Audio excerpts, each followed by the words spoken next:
Sir जातीय जनगणना होनी चाहिए हो तो गई जी, और बिहार में पूरे देश में होनी चाहिए, क्योंकि इससे मालूम पड़ेगा कि हाँ किस जाति के लोग कितना उसमें कितना उनका आंकड़ा है। सर ये जाति आंकड़ा होनी चाहिए, लेकिन धर्म के आधार पे नहीं।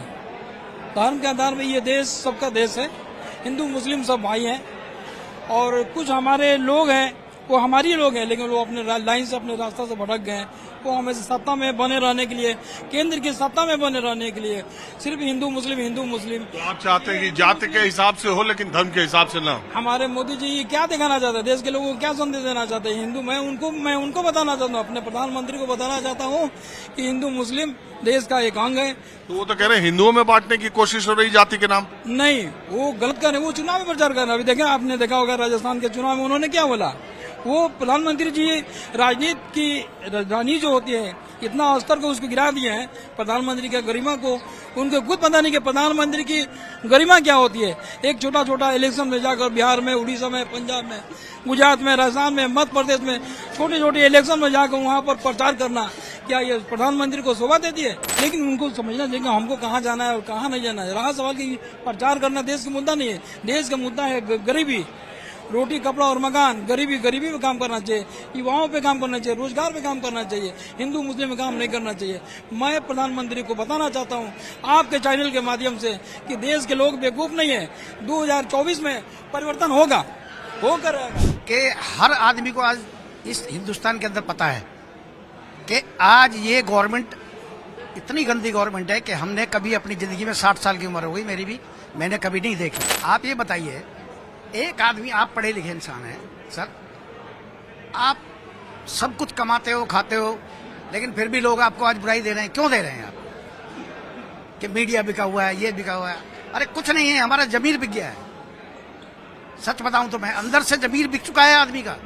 आदमी आज ये नहीं समझ रहा कि हो क्या रहा है। प्राइवेटाइजेशन कर दिया गया है। आप अपने बच्चों पे करोड़ों रुपया खर्च करते हो डॉक्टर बनाने के लिए, इंजीनियर बनाने के लिए, उनके लिए कोई सीटें नहीं है। परिवर्तन आना चाहिए, क्योंकि जब बात निकली है ये दूर तक जाएगी। ये जब आंकड़े हमारे सामने आए हैं ना, ये लेटेस्ट हैं, नए हैं, और इसके आधार पर सवाल ये उठेगा, कल को ये सवाल भी किया जाएगा कि जैसे अब आपने बताया था, जिसकी जितनी संख्या भारी उतने उसके भागीदारी। तो भागीदारी का मतलब सिर्फ राजनीति में नहीं होगा, वहाँ आर्थिक भी होगा, सामाजिक बराबरी भी होगी, वहाँ हर तरह से उसी हिसाब से हिस्सेदारी चाहिए लोगों को। ये बात कही जाएगी बाद में, यहीं तक खत्म होने वाली बात नहीं है। और प्रधानमंत्री का ये कहना कि हिंदुओं को बांटा जा रहा है, सवाल ये था कि हिंदुओं को बांटे जाने का सवाल नहीं है। ये इस देश में कब नहीं था ये बटा हुआ देश? ये देश कब बटा हुआ नहीं था? जातियां यहाँ की नई चीज नहीं पैदा हुई है, अभी रिसेंट पैदा नहीं हुई हैं।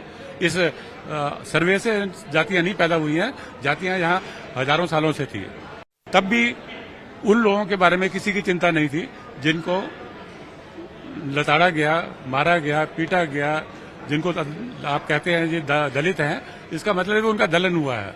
ऐसे लोग जो है पीछे रह गए, और कुछ थोड़े चंद लोग जो है वो बहुत आगे निकल गए। कुछ और पैतरा बदल जाए, कल को ये नहीं, मुझे नहीं पता लगता, कल मुझे ये भी डर लगता है कि ऐसा ना हो कहीं डेमोक्रेसी नाम की चीज इस देश में खत्म हो जाए।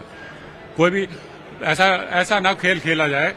अगर नहीं खेला गया, अगर ये डेमोक्रेसी रही तो ये एक बहुत बड़ा मुद्दा बनेगा और ये बदलाव का कारण बनेगा।